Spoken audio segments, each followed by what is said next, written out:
어제에 이어서 오늘 복음에서도 예수님께서는 안식일법에 대한 올바른 의미를 우리에게 전해주고 있습니다. 그런데 오늘 바리사이파 사람들의 자세가 참으로 황당하지요? 네, 완고한 그들의 마음, 도대체 예수님의 말씀을 받아들이지 않는 그들의 마음 때문에, 그들의 행동 때문에 그들은 자신들이 경멸하던 헤로데 당원들에게까지 가서 예수님을 죽이기 위해서 모의합니다. 헤로데 당원들은 아주 경멸했던 사람들이에요. 바리사의 사람들한테는. 네, 그렇게 경멸하는 사람들한테까지 가서 예수님을 죽이고자 하는 그들의 그 완고한 마음은 무엇인가? 사실 바리사이들은 우리가 잘 알다시피 그 당시에서는 굉장히 존경받는 사람들이에요. 그래서 자긍심도 굉장히 강했죠. 율법도 잘 지키고 늘 하느님의 말씀대로 살아간다고 생각하는, 그래서 늘 의인이라는 그런 생각 속에서 살아갔던 사람들입니다. 그렇기 때문에 당연히 백성들한테 존경도 받았던 그런 사람들이기도 합니다. 그런데 그런 그들이 왜 하느님의 아들이신 예수님의 말씀을 그토록 받아들이지 못하는가? 좀 이상하지 않아요? den박에 하느님의 뜻을 알아내야만 되는데 그렇지 못한 이유가 무엇일까 도대체? 결국 왜 예수님까지 죽이려고 하는가? 그들 나름대로 자신들은 정말 하느님의 말씀에 따라서 살아간다고 하는데 왜 그런 행동을 보이는가? 첫 번째 이유는 자기 반성이 없는 거예요. 늘 나는 의롭게 산다는 그 생각 때문에 나는 절대 틀리지 않는다. 율법서대로 모세오경에 있는 대로 나는 살고 있을 뿐이다.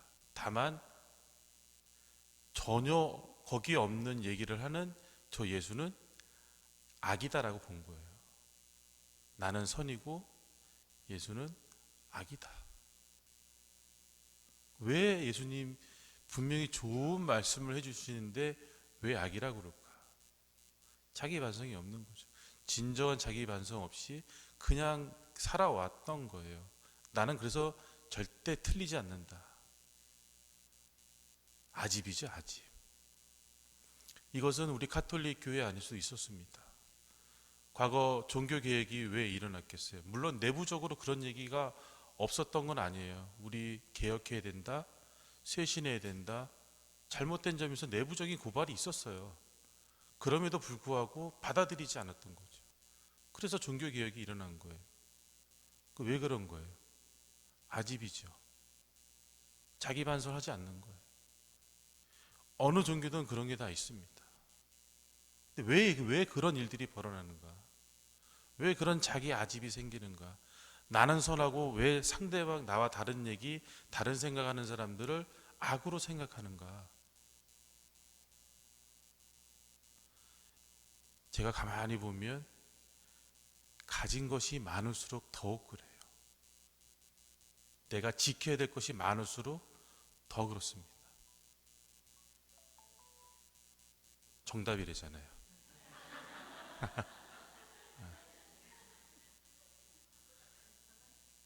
그 당시에 바리사이들은 모든 걸 다 쥐고 있었어요. 종교적인 것뿐만이 아니라 이것이 정치와 권력과 결부되어서 자기들이 누리는 것들이 너무나 많았던 거죠. 뭔가 예수님의 말씀을 받아들이면 자기네들이 내놓아야 될 것들이 너무나 많았던 거예요. 포기해야 될 것들이 너무나 많았던 거죠. 가톨릭 교회도 마찬가지입니다. 가톨릭 교회도 종교가 권력과 결부되어서 그 종교 내부적인 고발이 있었을 때 그것을 따른다면 너무나 내어놓을 곳이 많은 거예요. 포기될 게 너무 많은 거예요. 그렇기 때문에 그걸 포기할 수 없는 거예요. 그래서 선과 악의 문제로 인해서 내 생각과 내 뜻과 그것은 하나님의 뜻이 아님에도 불구하고 반대되는 사람들에 대해서는 악으로 규정하고 처단했지요. 그래서 결국에 종교개혁이 일어났던 겁니다. 물론 지금은 나름대로 2차 바티칸 공의회를 통해서 우리가 쇄신의 노력을 하고 있죠. 지금도 과정에 있습니다.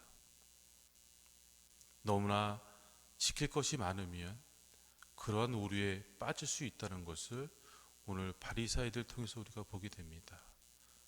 그렇다면 오늘을 살아가는 우리들은 그것을 보면서 무엇을 알아야 되는가? 내가 가진 것이 혹 나의 신앙생활을 방해하고 있는 것은 아닌가? 우리 스스로 반성해 볼 수 있어야 됩니다. 진정으로 그것을 기꺼이 내어놓고 나눌 수 있을 때, 그럴 때 우리는 오늘 복음에 손이 오그라든 사람의 비유를 통해서 우리는 알아야 됩니다. 그 오그라든 손, 그것은 뭔가 움켜쥐고 있다는 것을 상징하는 거예요. 그것을 폈을 때 구원이 오는 거죠. 끝까지 쥐고 있었다면 그 사람에게는 구원이 없었어요.